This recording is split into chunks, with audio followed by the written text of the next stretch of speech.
We'll discuss a little bit today, a little introduction to Sefer Devarim, the book of Devarim. We know we have the Chamisha Chumshei Torah, we have the 5 books of Moses. We have Bereshis, Shemos, Vayikra, Bamidbar, and Devarim. And our rabbis, Chazal, give us different names for these books. Bereshis is known as Sefer HaYashar, the book of the straight, Avram, Yitzchak, and Yaakov, or the book of creation, Sefer Yetzirah. Shemos is known as the book of Golus, V'Geula, the book of exile and redemption. Vayikra is known as the book of Kohanim, the Torah's Kohanim, the laws of the Kohanim. Bamidbar is known as the book of Numbers, the census and other things. And the 5th book, the one we're presently in, is known as the Mishnah Torah. It's basically a summary of the 5 books of the other 4 books.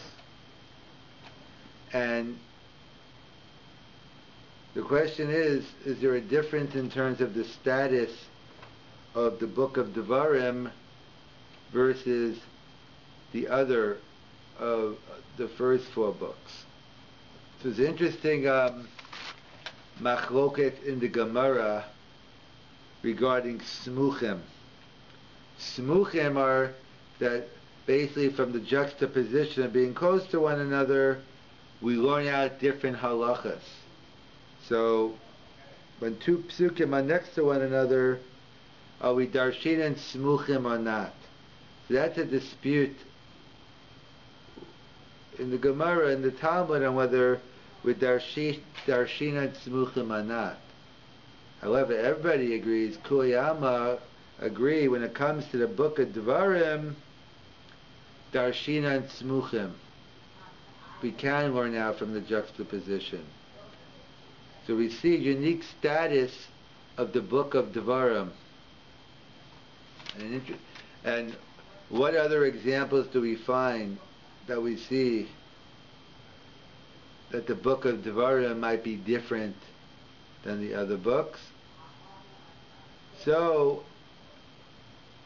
regarding Nevuas Moshe Rabbeinu, that we know that Moshe Rabbeinu was the Av HaNeviim, the father of all prophets. Doesn't mean he was the first. There were many prophets before him, but he was on the highest level of prophecy. He was able to speak to God, so to speak, face to face. In contrast to the other Nevi'im, that the other Nevi'im were able only to see God when they were in times of a dream or asleep, and then they said over the prophecy later. So by Moshe Rabbeinu, the divine presence is speaking through Moshe. By the other prophets, they're using their own words, they're saying it, but they're just reflecting what they said an hour later or a day later, but not happening at the same time. That was the uniqueness of the prophecy of Moshe Rabbeinu. In fact, that's the mistake that Miriam made. When Miriam spoke Lashon Hara, that Moshe wasn't living with his wife, she should have realized that Moshe Rabbeinu is not like her, not like the other prophets. Since the Shekhinah could come at any time, therefore Moshe Rabbeinu was not permitted to. But the other prophets, it was a whole different ballgame, and therefore, in fact, Rav Achana Watson writes, here it's a source that we see. From the story of Miriam, we learn out that Moshe's prophecy is on a higher level.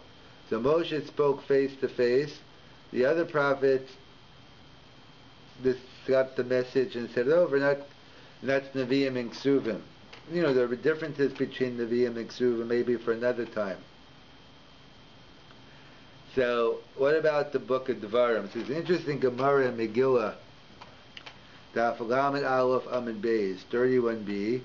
The Gemara is talking about Ein Mafsikin B'Kolos. The Gemara says, if you're in the middle of reading the Tochacha, the portion of rebuke, and we have rebuke. We'll see which one we're talking about. But we have the portion of rebuke in the book of Torah's Kohanim, the book of Vayikra B'chukosai, and we also have at the end of Devarim in Parshas Kisavo. So the Gemara tells us, Minah Hanimili. From where do I know that we should not break up if I'm in the middle of reading the Tochacha? We shouldn't break it up. Amar Rav Chia bar Gamda, Amar Rav Asi, Damakra, Musar Hashem Mini. Tima said, basically, if God is giving you Musar rebuke, then don't put the pause button on, don't stop God. Or as Reish Lakish Amar, since if you make a break, you have to finish the bracha, then you call up someone else for a new bracha. So we don't want to add new brachas on something which is dealing with prunias, with punishment. However, here's the relevant part. So comes along Abaye and says, Amar Abaye, Lo shonu elo b'kol shebetorah kohanim. When do we say you can't break up the book of rebuke when you're reading the rebuke? That's only the rebuke in Parshas Bechukosai. About Kolosh of a Mishnah Torah posek. But you may interrupt the curses in the book of Deuteronomy. The Gemara asks, my taima, what is the reason? Why are we discriminating against Devarim that we could break up the Tochacha? But Bechukosai would not. So Gemara answers, Halol b'lashon Rabbim amuras u'Moshe mepi hagvura amaram. Moshe pronounced the names directly from God. However, the other one in Deuteronomy, Halol b'lashon Yachid, but Moshe mepi atzma, Moshe on his own added to it. So of course it doesn't mean he actually added on his own. As Tosfos points out, I believe he says, Uvaruach HaKodesh. Moshe did it through divine Ruach HaKodesh, divine inspiration. It wasn't that he was just making up things. But what do we see? We see a fundamental thing that the book of Devarim is different than the first four books. In fact, there's a famous incident with the Vilna Gaon and the Dibna Magid, and this is what they quote the Vilna Gaon as saying, that Vilna Gaon said, based on this Kabbalah apparently, that the first four books are Moshe Mipi Agvura Maram, the Shechina Medaberes Mito Grono Shal Moshe. But Devarim was on a different level. It was only given over later on. So we see there's an issue regarding Smuchim, that Smuchim we definitely darshan in Devarim, and we see the Devarim was given differently, you allowed to be mafsik in the Kola.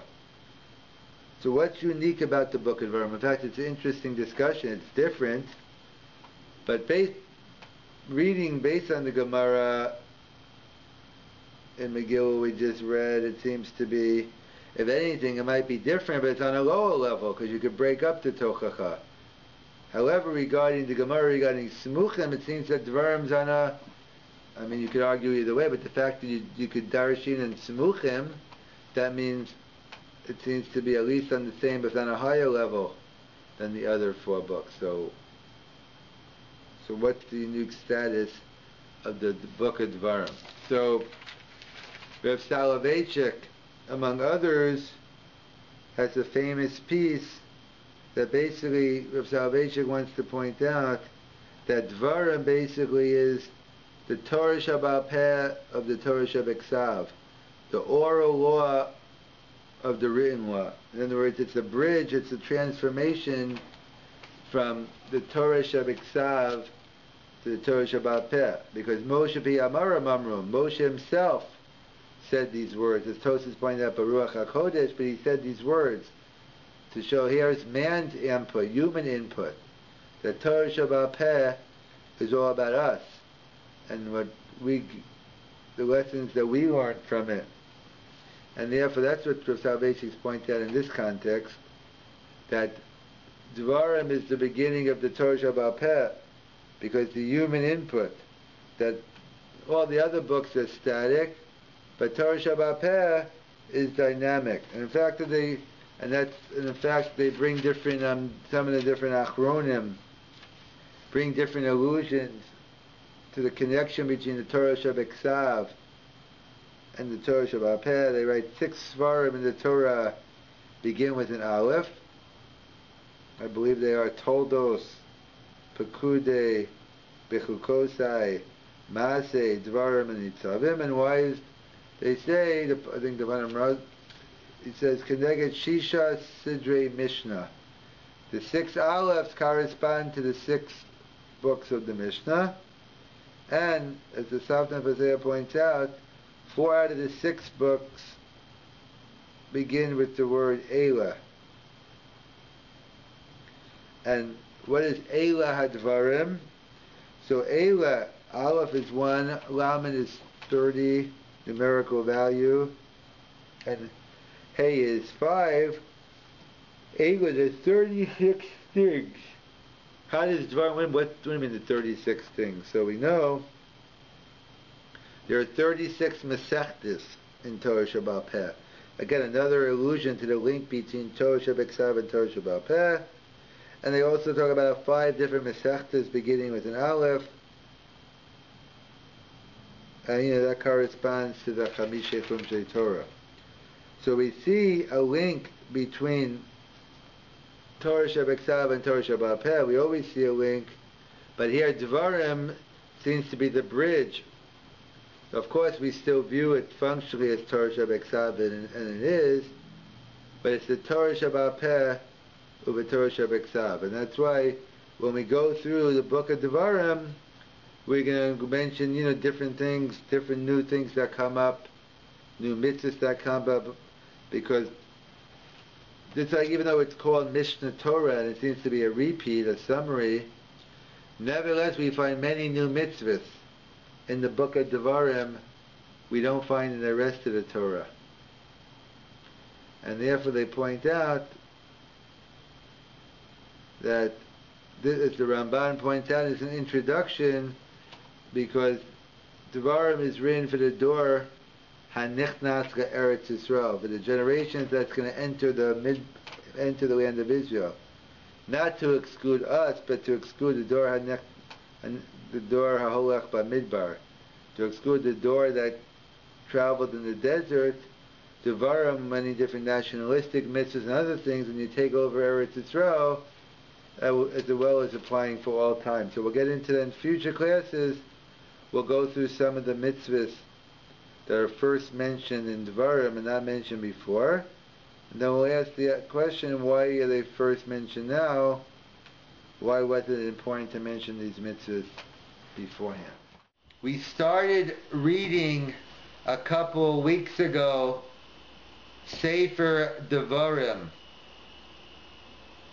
the last book of Moses, known as Mishnah Torah, known as a summary of all the laws. And in fact, I gave a class yesterday on the uniqueness of the book of Devarim. Either we'll have to discuss it another time, or you'll have to catch it on Kosher Tube.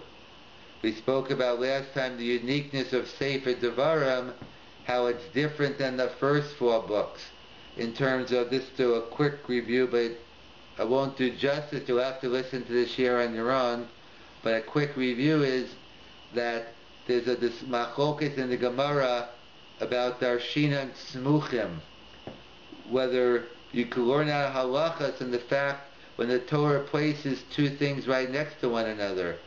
So it's a machloket regarding the first 4 books, whether you Darshin and Smuchim. But Kulei Alma agree, everybody agrees when it comes to Sefer Devarim, you're Darshin Smuchim. So clearly there's something unique about Devarim.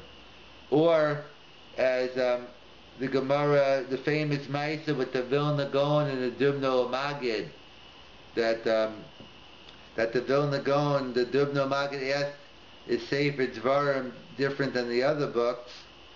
So he basically paraphrased the Gemara and Megillah on Daf Lamed Aleph, that by the first 4 books of Moses, it's Shechina Midaberes Mito Grono Shel Moshe.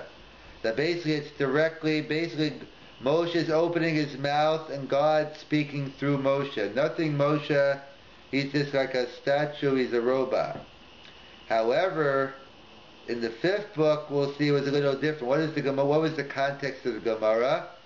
The Gemara Megillah is talking about something we'll talk about in a couple of weeks when we get to Parshas Kisavo. Ein mafsikin beklolos. That if you're in the middle of the portion of rebuke, you can't make a hosafa, you can't stop in the middle. And the Gemara gives 2 reasons. Either because it's inappropriate, God is giving you rebuke, and you put the pause button on, you say, wait a second, God, I like what you have to say, just not now, I'll get back to you later. Inappropriate, so you can't cut off God's rebuke. In fact, it reminds me of a Maisa when I think it was the Gera Rebbe. When the Gera Rebbe was, I guess his son was in yeshiva, maybe his grandson, and I guess one morning he slept in, apparently. He wasn't at Minyan. So I guess afterwards the Gera Rebbe, the Zaidi came by and said, like, what's going on here?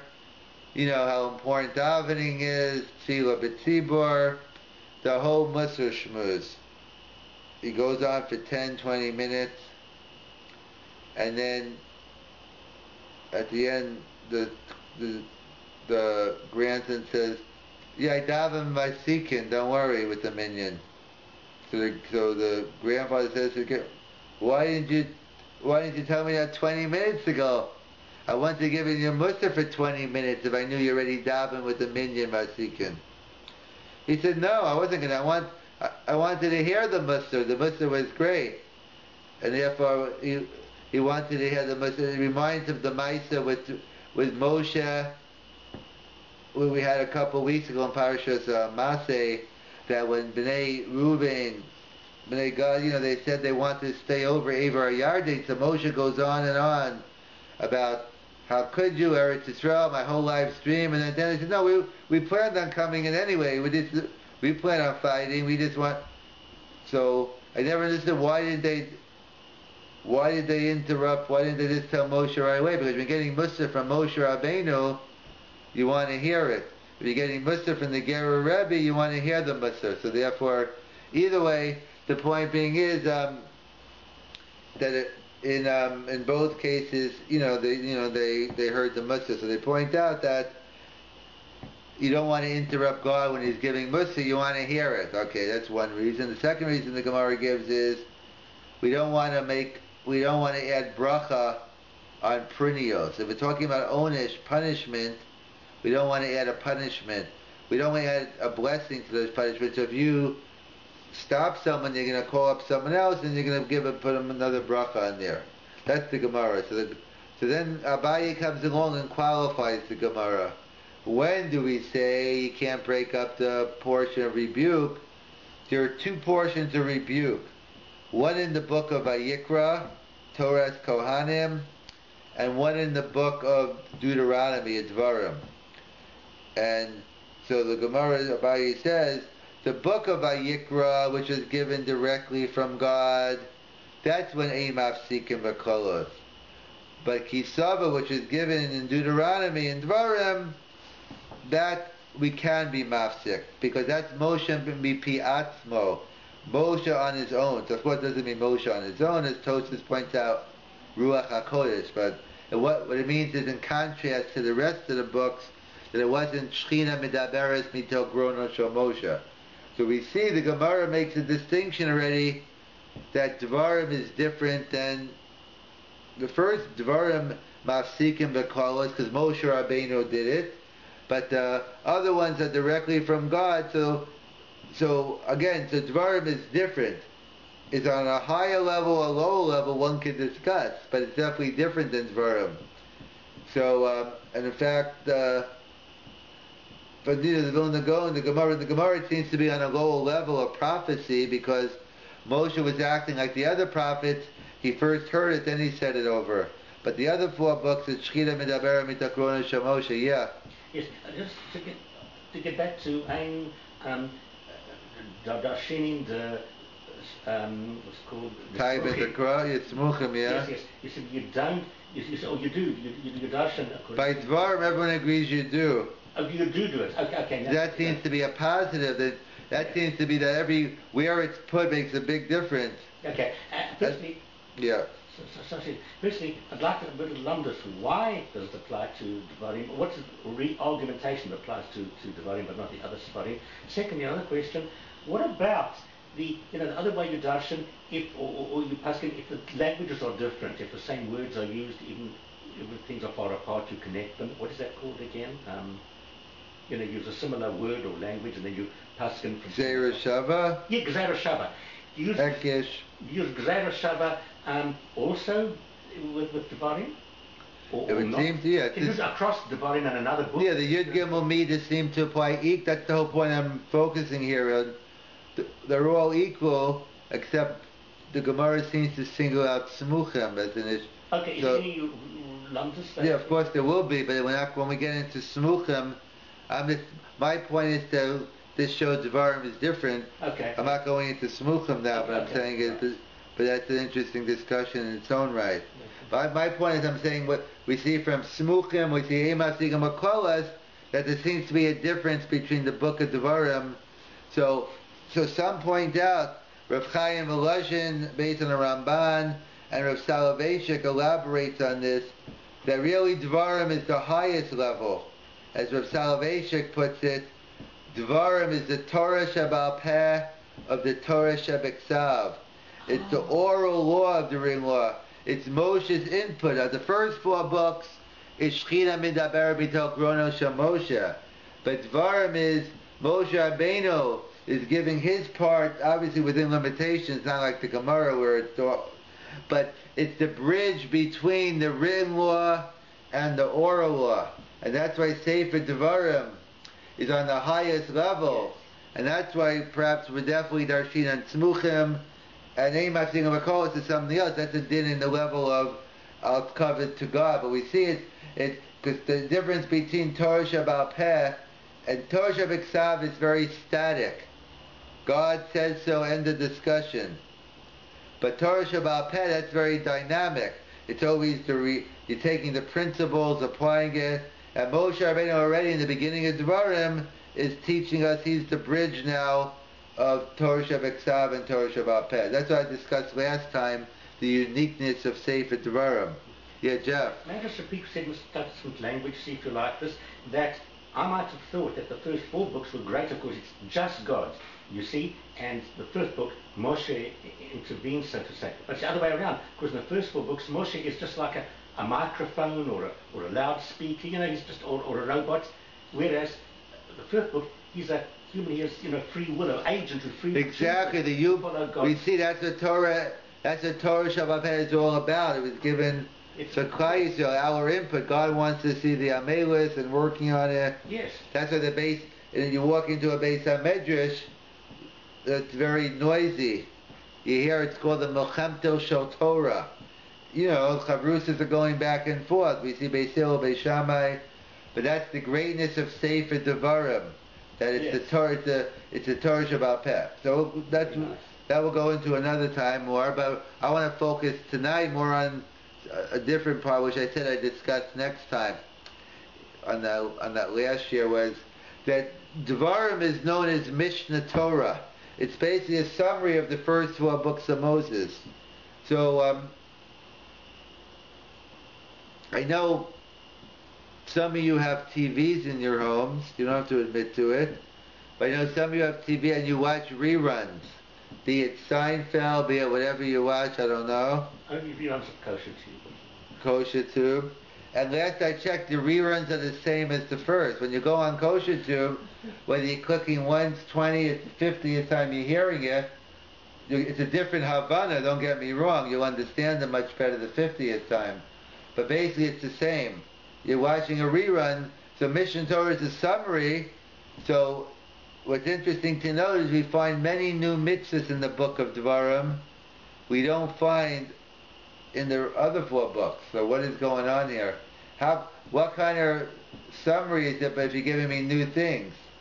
And for instance, the one I'll focus on, since it's this week's Parashas Akev, the mitzvah of Birkas Hamazon, the mitzvah of grace after meals. That was just given to the Jewish people now. And the question is, it's a biblical mitzvah. And in fact, the question's even stronger if you know the Gemara in Brachas, which tells us the history behind it, that there are 4 blessings of Birkas Hamazon. It says, Moshe instituted the first bracha, Hazanas Hakol, because the Jews, for the man that they ate for the 40 years in the Midbar. Yoshua instituted the next blessing on Eretz Israel, No Lecha, we thank God for the land of Israel. David and Shlomo for the Binyan Beis HaMikdash, for the temple. And the rabbis instituted the 4th bracha of Haruge Beitar, that the ill-conceived Bar Kokhba revolt, and King Hadrian wouldn't let them even have the bodies buried, and they started to smell, rotting, and Hatov Umeitiv, and it happened to be on Tu B'Av that word got out that they were able to go ahead now and bury the bodies. Hatov, that the bodies did not start smelling. V'hameitiv shenitan l'kfura, and a meitiv that they were able to be buried. So in fact, that's why the first 3 blessings are biblical, the 4th bracha is rabbinical, and that's why it's interesting to notice, how do we end the 3rd bracha? Boneh barachamav Yerushalayim, Amen. We usually don't answer Amen to our own bracha. Usually, Gado ha'ona Amen, someone else answers Amen. Why are we doing Amen here to our own bracha? So that's what the commentators point out. We want to show the distinction between the biblical mitzvah and the rabbinical mitzvah. That Ad Kan, the biblical mitzvah, is over, and now the 4th blessing is only rabbinical in nature. So what's strange is, what did we say the first bracha was? Moshe Rabbeinu, Hazanes Hakol. So that means 40 years in the Midbar they had a bench then. So what do you mean? Now they wake up, it's the end of 40 years, Moshe's the Jewish people are about to enter the land of Israel. Moshe is giving his farewell address, and now he wakes up and tells them about Birka. What were they doing for the first 40 years? They were eating man, and presumably they had a bench on the man. And we can discuss what was the bracha rishona on the man. That itself is an interesting discussion. Would you say hamotzi lechem min hashamayim? Do you make maybe borim mizonos? Do you make on whatever it turns into? Because the man had the ability to turn into something else, to whatever you want it to taste. Of course, Rabbi Akiva Eger raises the question, what does it mean it turned into something else? If you wanted the man to turn into ice cream, did it actually turn into ice cream? Or it just tasted like ice cream?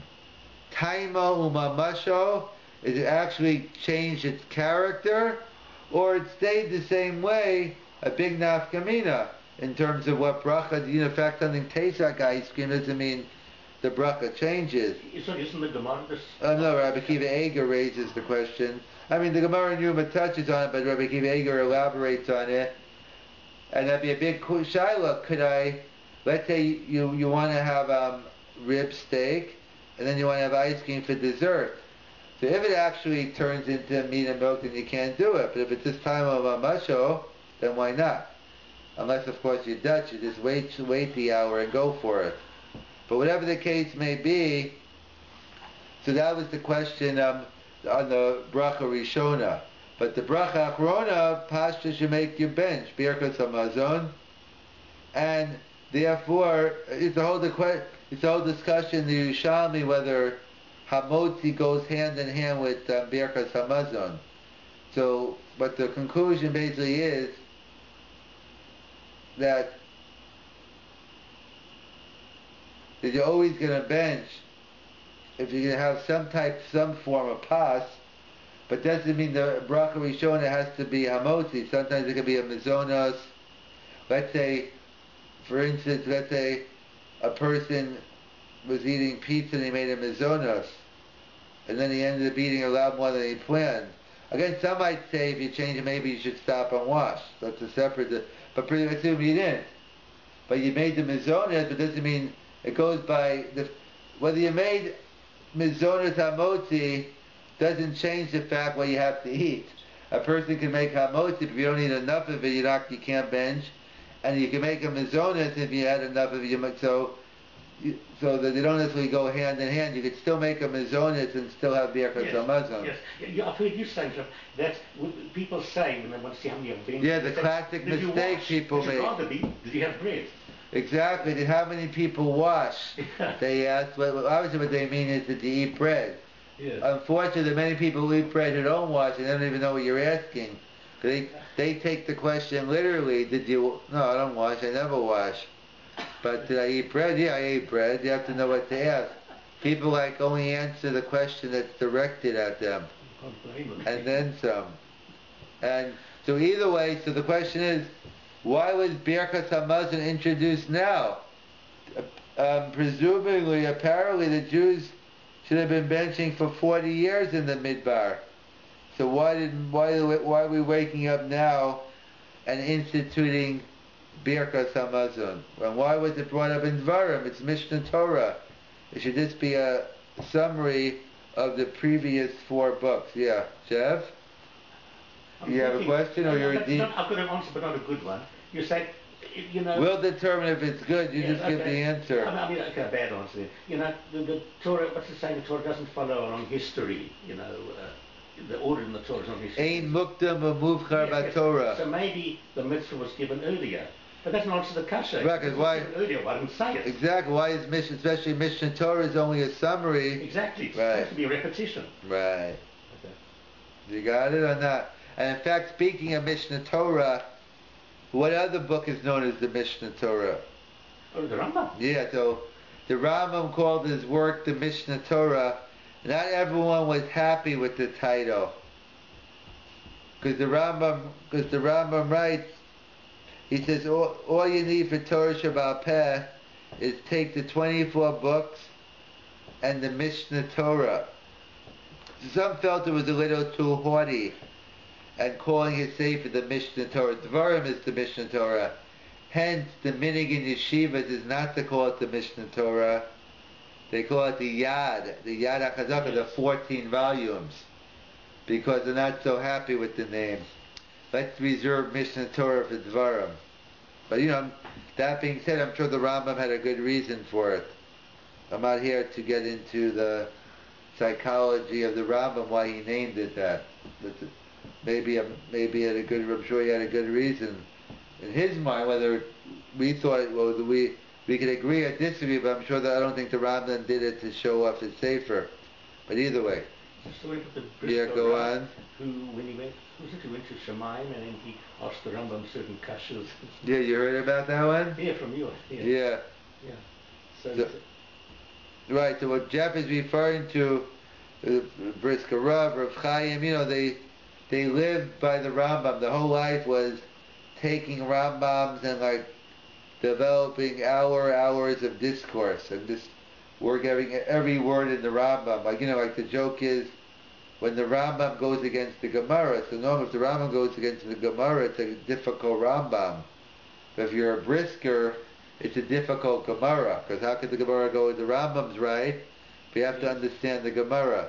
So along those lines, they go up to this, they say a Ma'aseh Shahaya, they say in jest making fun of the briskers, that Rav Chaim, when he went up to Shemayim, so immediately he ran over to speak to the Rambam. He said, Rambam, you're amazing, I really loved your work and all that, and I had a couple of difficult Rambams I just want to go over with you. So the first one, Rav Chaim's going into a whole big discussion, and the Rambam says, fantastic, that's exactly, how did you know I meant that? That's exactly what I meant. Okay. And then the second Rambam, so So the Rambam says, no, that was just a printing mistake. So Rav Chaim slaps the Rambam across the face and says, that's not the way you learn a Rambam. How dare you, a chutzpah. Yes. So the point being is, for the Briskers, the Rambam was golden. You had to answer up every Rambam. So therefore, whatever the Rambam, so however they deal, so, maybe on his level, but either way, it doesn't make a difference. So getting back here, why is Birkas Hamazon given now? So we can answer based on the Ramban, Nachmanides, in his introduction to the book of Devarim. He writes, why was Sefer Devarim, what was the purpose of Sefer Devarim, who was it given for? He says it was for the Dor HaNichnas LeEretz Yisrael. It was for the generation that was going to enter the land of Israel. Obviously, what it means is not to exclude necessarily further generations, but it means to exclude the Dor HaMidbar. So certain mitzvahs you'll find in the book of Devarim that was obviously it applies to all of us now, but it didn't apply to the Dor HaMidbar, but it did apply to the Dor of Eretz Yisrael and onward. So why would Birkas Hamazon not apply to the Midbar? We know 40 years for the month they had a dav bench. So what do you mean? What does the Ramban mean? So the Mefarshim explain as follows. We have many mitzvahs in the Torah, and we have many brachas. As a general rule, brachas are only rabbinical. There are only a very few biblical blessings. A Birkas Hamazon is one of them.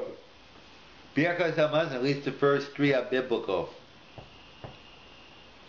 The other one, there are others also, but the other ones they quote is Birkas HaTorah, the bracha we make in the morning before we learn, in davening.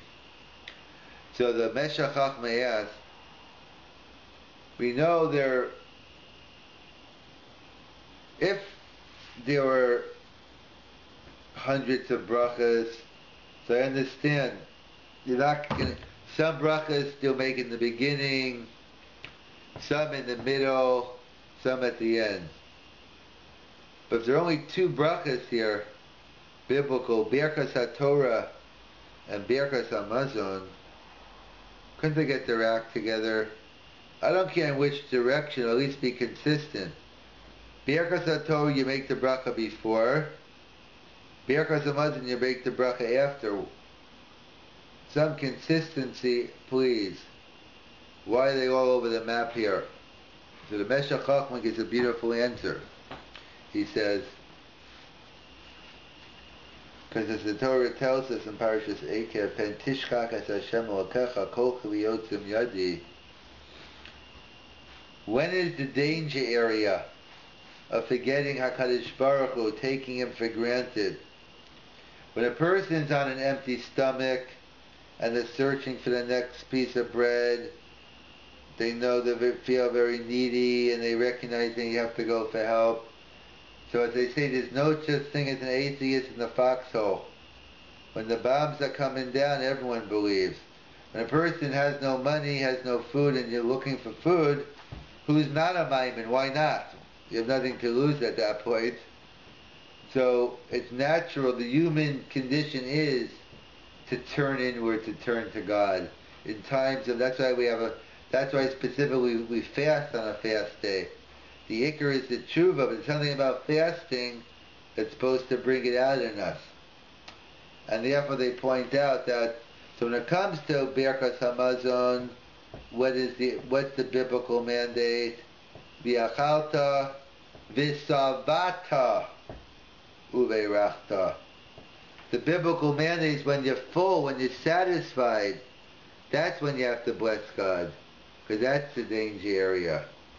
However, when it comes to Torah, you want to know what the danger area is? Someone that's before you learn. Once you start learning, the learning itself will protect you. The danger area is you won't start learning, or you'll be learning for the wrong kavanas. You make the bracha beforehand of Birkas HaTorah to get into the right kavana, and once you start learning, we're not worried. Masha'inki, when it comes to Birkas HaMazon, it's the opposite. It's kochi liotzav yadi. The danger is that you're going to come to forget God, and that's the biblical mandate. Parenthetically, will be another share is Birkas HaTorah also isn't given until later on in Parshas Vayelech, Lahazinu. Again, so why was Birkas HaTorah given now, not before? Something we'll have to go into when we get down at that end. But that's what the Meshech Chochmah points out. That's the lesson here, that it's natural to feel we need HaKadosh Baruch Hu when we feel we need Him. The trick is, even when we don't think we need Him, that's the time to recognize Him. I tell people, the time to do Chazara, the time to review the matter is when you know it. People think, oh, I know it now, I don't have to review. Let me tell you a little secret.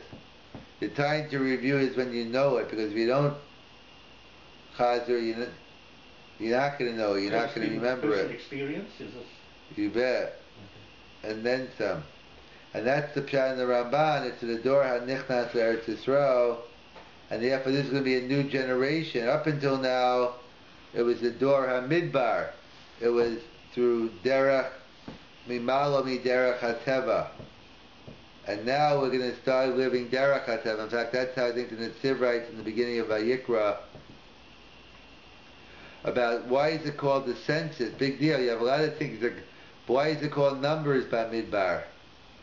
For one census. So he points out there are two censuses. There was one census in the beginning and one at the end. And the difference is we want to show, one, the original census was for the Dor Midbar. But the second census is for the Dor HaNichnas Eretz Yisrael.